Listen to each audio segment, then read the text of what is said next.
Oriental Mindoro, ang kilalang kuta ng Dongyan. Anong utang?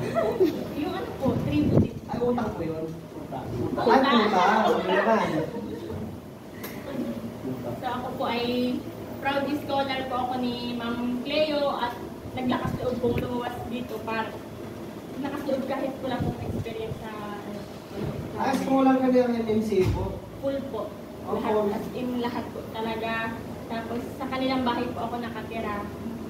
Pati po yung pag-aalaga sa anak ko, binibigyan niya po ako ng pang-upa sa nag-aalaga para lang po ako makapokus sa pag-aaral. Sobrang blessed ko po dahil sa libo-libong tao na gustong maging scholar, hindi ko alam kung bakit ako napili ni Ma'am Cleo po. Sobrang hirap ng buhay sa probinsya. Iiyak. Kaya kailangan laban kahit may palit akong anak na iniwan. Para sa kanila po ito. Kaya tinitibayan ko po yung loob ko kahit na laga-laga kay Ma'am Cleo, pero iyakin talaga ako. Pero iba-iba na po ngayon para natibay na po yung loob ko. Kasi 10 months pa lang po talaga yung baby ko. So, napakalakas po ng loob mo, no? Napakatibay.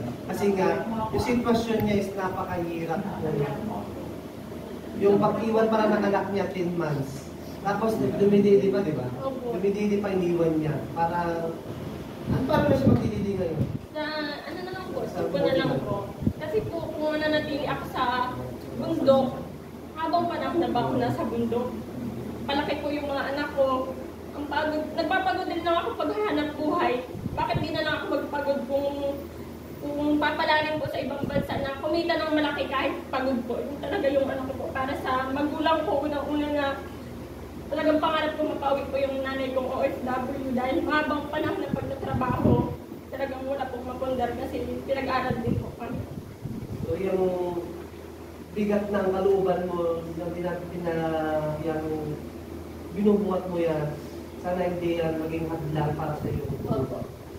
Mas lakasan mo ba ang loob mo dahil sa mga pinagdaanan mo ngayon sa buhay? Dasal lang Opo. para may pagpatuloy mo yung pangarap na nawag kang magbabago at pagpatuloy mo yung pag-aaral mo. Maraming salamat po kay Ma'am Cleo kasi nga isa ka pala sa scholar po ng MMCA. So, ito na yung chance mo para magpasalamat po kayo, Ma'am. So, unang-una po, maraming salamat sa inyo po, Ma'am Cleo Calderon, kasi talaga pong hindi ko po akalain. Kaya nung binigyan niyo po ako ng pagkakataon nung gabi na yon na ako yung napili niyo ng scholar, talagang lumuwas po ako. At salamat po dahil sa daan pa lang po, yung bawat sasakyan ko, nandyan kayo, chat kayo, kahit busy kayo. Kasi hindi ko po alam talaga kung paano sasakay. Ang ginagawa ko talagang panay po ang tanong ko sa mga driver ko, kaabatang Pasig. First time mo rin bumiyahin. Nang ganito po, kalayo. So, ayan, napaka-bless mo. Opo. Si Ma'am po yung binigay ni Lord para maging way na makapagpuloy ka. Kaya, huwag mong hayaan na masayang po yung ginagawa po ni Ma'am Cleo. So, maraming salamat po kay Ma'am Cleo dahil napapagyan ko po lahat. So, ramdam ko po yung kalungkutan mo, kalungkutan nyo. Kasi nga, halos lahat po talaga nakapagpuloy. Mabibigat po talaga yung pinagdaanan bago makapagpuloy. So, thank you so much po. Salamat po. Baka kasi umiyak ka pala. Unti-unti na pong natin. Marami na akong umiyak eh. Si Ma'am Cleo naman po. Thank you po. Po.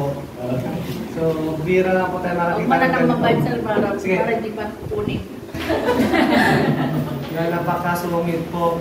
Maraming salamat po sa unang pagkakataon namin na pag-face-to-face po ni Ma'am Cleo. Dati sa online na po kami nag-uusap. Ngayon ay masaya po kasi nga magkasama na po kami ngayon. So, buya bunda. Hindi, pinapatawa lang ko para mawala po yung mukha niyo. So, ayan po. Andito po si Ma'am Cleo para interview po natin. So, unang-una sa lahat, ako po yung magpapasalamat po ulit, Ma'am. Kasi nga po sa sobrang tiyagaan niyo po sa pagtuturo sa mga estudyante niyo po, sa pagbibigay niyo po ng blessing sa mga estudyante na nangangarap, kagaya po ni Kachingo, na binigyan niyo po siya ng scholar po. So, So sir, yun nga, yung una sa lahat, nagpapasalamat ako kay Lord Then nabigyan tayo ng time ngayon na magkakilala sa personal. At saka syempre sir, ngayon po talaga yung yung 5th year anniversary ng MMCA. So sa lahat sa mga nandito ngayon, then actually sir, ang dami ko inimbitan pero busy sila sa work.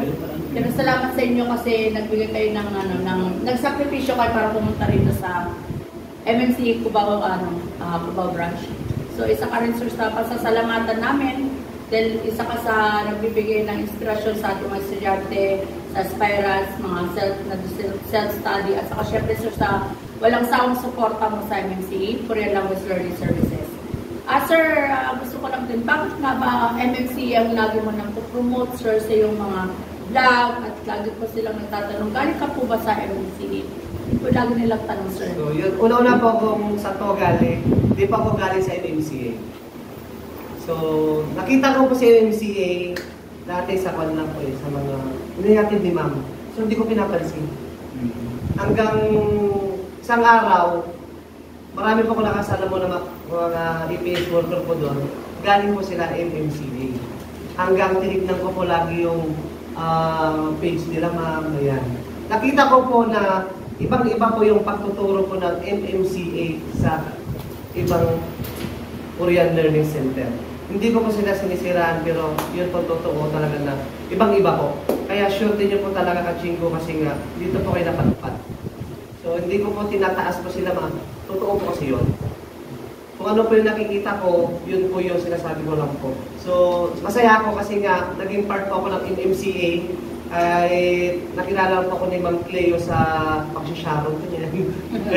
Sa po, sa pagka-vlog po, nakilala po ako ni Ma'am Cleo. So doon ko rin po nalaman na Ilocana din pala si Ma'am Cleo po. So yun nga, napakaganda po ng MMCA, kaya nagustuhan ko po dito sa MMCA kasi nga napaka-supportive po ni Ma'am Cleo, mga admin. Lalo na nandun na po sa Korea, sila admin Mark, saka si Sir Michael po. Namit ko na rin po sila, sobrang bait po nila. Manang-mana po sa ina. So, napaka-bless po talaga to. Sana pagpatuloy po rin ni Lord na bless po kayo ma'am sa kabaitan nyo po, lahat po ng staff po dito kasi nga po talagang patuloy nyo po talaga na sinusuportan po yung mga estudyante nyo, patuloy po kayo nagbibigay po ng scholar, yung books. So, number one, yung books po ma'am na palaking tulong na po sa mga walang kakayanan na makabili. Yung mga nagsisag-study. So, napaka-bless po nila at bless na rin po namin kasi nga binigyan nyo rin po kami ng chance na kami po yung pinili nyo na vlogger po para ipamagi rin po yung mga blessing nyo po. Sir.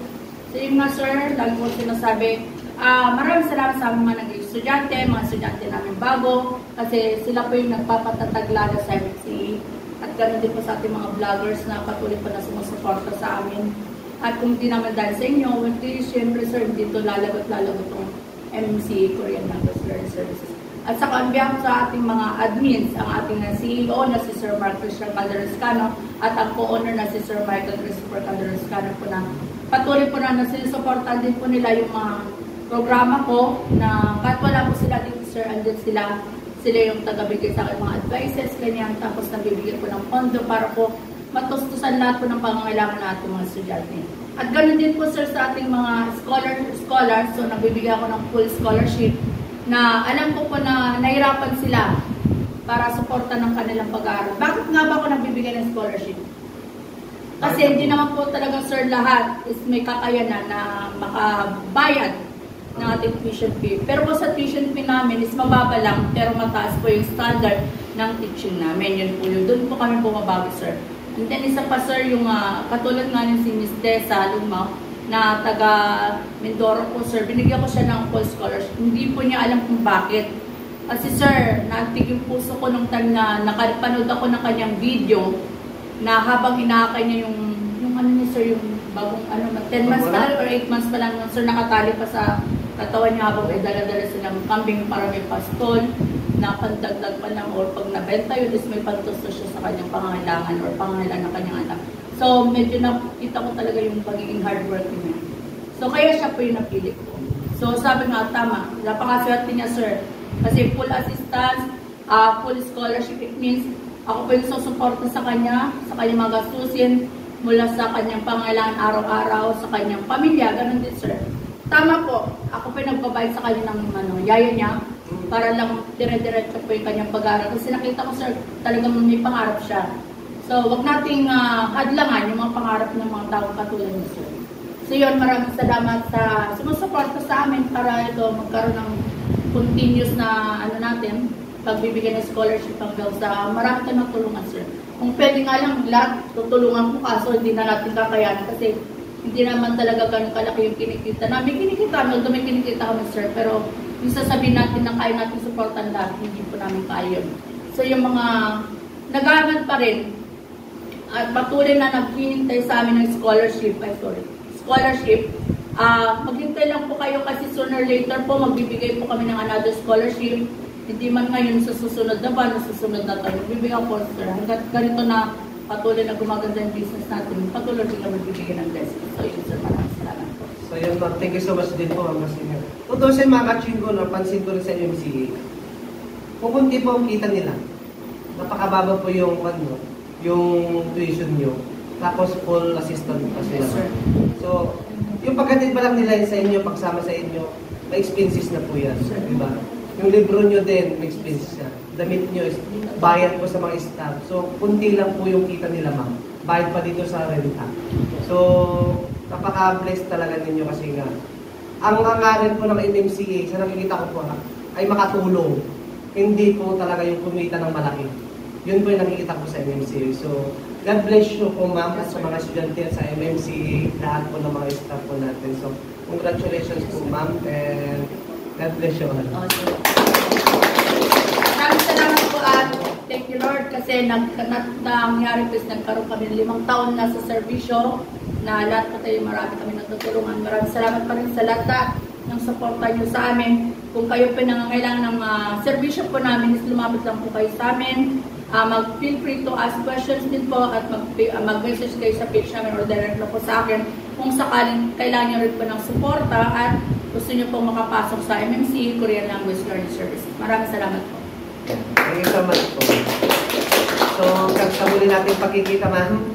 Maraming salamat po rin sa iyong pag-invite po sa akin. Ayan. At salamat, sir, kasi nakarating ka ngayon sa Cubao Rush na dati natin pinag-usapan next year. Pero hindi pala, sinurprise niya ako kasi papunta na pala sa Pilipinas. Ngayon, nabisto siya kasi nung one time na nag-live kami, binisto ko siya sa live. Sir, di ba uwi ka? Hindi ko alam kung narinig ng misis mo yun. Kasi surprise niya. Kaso binisto ko pagiging marites. Yung different na naman. Oo, yun. Yes. So, mahilig po kasi ako mag-surprise sa pamilya ko. Sir, kasi tuwing nagla-live kami, ayaw mo, minsan kasi ako mahilig, madali ako matawa eh. Kaya pag nagla-live kami, minsan naisip ko yung pag-shower niya. Bigla ako natatawa sa live, ang hirap pigilan. Kasi nga masayahin si sir. So yun nga, good luck sa inyo lahat. Kung ano yung tingin nyo sa akin, yun na-review na ako. Wala na kayong magagawa doon. Pero ang sa puso, sa isip nila, is may concern ako sa inyong lahat. So lahat ng ginagawa ko is para sa inyong pangarap. So God bless, good luck sa inyong lahat. Pagpatuloy nyo lang, mabuhay tayo lahat. Thank you, sir. Thank you, sir. Bunda ba? Thank you, sir. Susunod!